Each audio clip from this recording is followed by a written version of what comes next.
And you know what actually keeps them going? The fact that dreams actually do come true.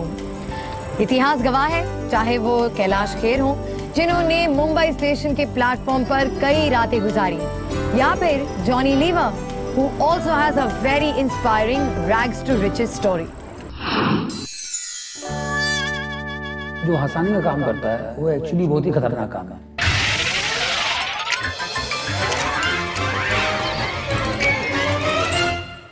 बचपन से यहीं रहा हूँ, तो बॉम्बे में ही सब कुछ हुआ है मेरा, और जो कुछ है लाइफ में, तकलीफें, खुशियाँ, अगल शगल, सक्सेस, हर चीज़ यहीं बॉम्बे में हुई।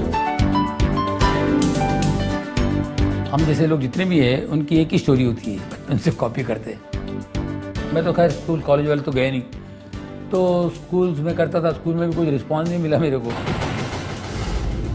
आज के बच्चे बहुत ही खुशनसीब बच्चे हैं जिनके माँ बाप उनको एनकरेज करते हैं। मेरे बाप का ये हाल, अगर मैं तेरे को कभी स्टेज पे देखा तो मैं तेरे को मार डालूंगा।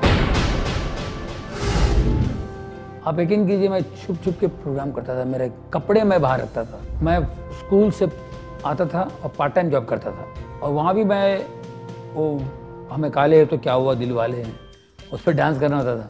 तो लुंगी और बनियान और रिकॉर्ड मेरे टेबल के नीचे रखा होता था।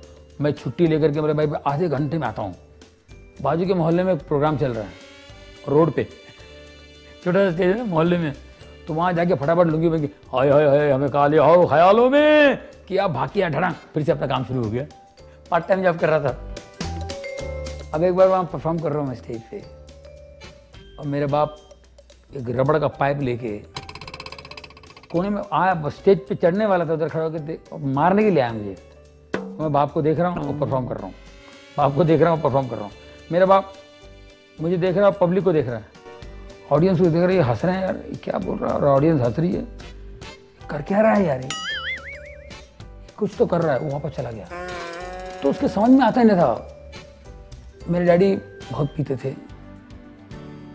तो शराब पी के बहुत गालियाँ वगैरह बकते थे, क्योंकि मैं हिंदुस्तान लेवल में काम करता था। तो वो उन्होंने कुछ 25-27 साल काम किए और उनकी जगह मैं लगा। वो नहीं चाहते थे कि मैं नौकरी छोड़ दूँ, कोई ऐसी नौकरी मिलती नहीं। हम मिडिल क्लास के लिए फैक्ट्री की नौकरी है ना, बहुत बड़ी बात होती है। एक दिन क्या हुआ, मुझे सारा दिन काम करके 25,000 रुपये मिले, तो मैं 25,000 रुपये लेके मेरे बाप को दिया, मेरे ये ले, और तुमने 25 साल झकमारी किए तो तुमको मिला इतना, तो मैं आज सारा दिन किया तो मुझे इतना मिला, इतने पैसे मिले, अब इसके बाद गाली मत देना मेरे को। उसके बाद मेरे बाप ने मुझसे कुछ नहीं कहा, पर हमको बहुत वाकई स्ट्रगल करना पड़ा। हम लोग कहाँ कहाँ जाते थे, एसटी में सफ़र करते थे, और आज ये बच्चे आते हैं, एक गाना गाया या कुछ स्टैंड अप किया, उनको फ्लाइट टिकट मिल जाती है। कभी कभी बहुत दुखदायक चीज़ें होती हैं, बहुत दुखदायक।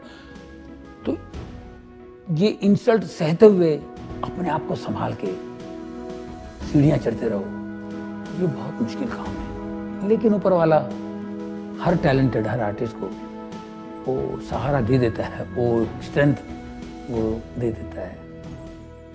थकान वकान, दुनिया भर की ये जिल्लतें, इंसल्ट्स को नज़रअंदाज करके तो चेहरे पे वो चीज़ें लाना, वो हाव भाव हंसाने वाले, बहुत मुश्किल होता है, बहुत मुश्किल होता है। लोहे के चने चबाने वाली बात है। 1982 में मेरी कैसेट रिलीज हुई थी। मुझे लग रहा था ये क्यों बेवकूफ़ी कर रहे हैं लोग, लेकिन वो अचानक हिट हो गई। हर दुकान पे इधर उधर मेरी कैसेट चली, लोग सुन के हंस रहे हैं। उससे मुझे शोध आने लगे। मैं कहाँ 500 रुपया, 1000 रुपया लेता था, मुझे अचानक 5,000 रुपये देके मुझे बुलाने लगे लोग। फिर जॉनी लीवर नाइट शो रखने लगे, तब मुझे फिर कॉन्फिडेंस आ गया कि हाँ मुझे तो कुछ नहीं, मैं फिट हूँ। मुझे फिल्मों में चक्कर काटने पड़े, फिल्मों में मुझे चांस दिया गया। जैसे 92 में बाजीगर आई, तो बाजीगर के बाद में बोले यार तो कमाल का एक्टर है, क्या काम किया इसने यार, तो वहाँ से फिल्में भी शुरू हुई। अभी हम तो एस्टैब्लिश हो गए हैं कि जॉनी लीवर है, कि जहाँ जॉनी लीवर की ज़रूरत है वहाँ बुलाया जाता है। अब इनको अपनी जगह बनाना है, जगह बनाने के लिए स्ट्रगल करना है। और स्ट्रगल होता है मेहनत से, बहुत मेहनत करनी पड़ती है। अपने आप को समझना चाहिए कि तुम्हारे अंदर कितना दम है। तो टैलेंट जो है ना, वो ऊपर वाले की देन है, चाहे कोई भी हो। टैलेंट का कोई मजहब नहीं है, तो वो तो निकल के बाहर आएगा।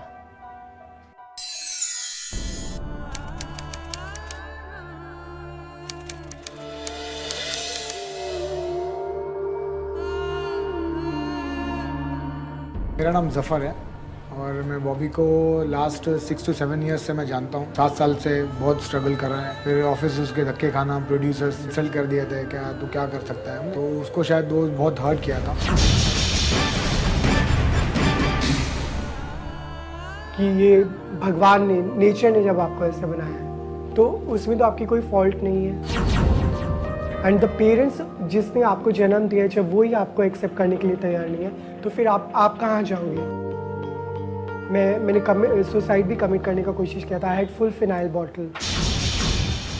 ये सब चीज़ें फेस करनी पड़ी, लेकिन उसके बावजूद भी मैंने हिम्मत नहीं हारी। जोश था उसके अंदर, तो बोले नहीं मुझे करना ही है कुछ, भले जो रूप जो मिला है उसको, जो जिस चीज़ में वो है, बोले मैं उस चीज़ को लेके आगे करूँगा।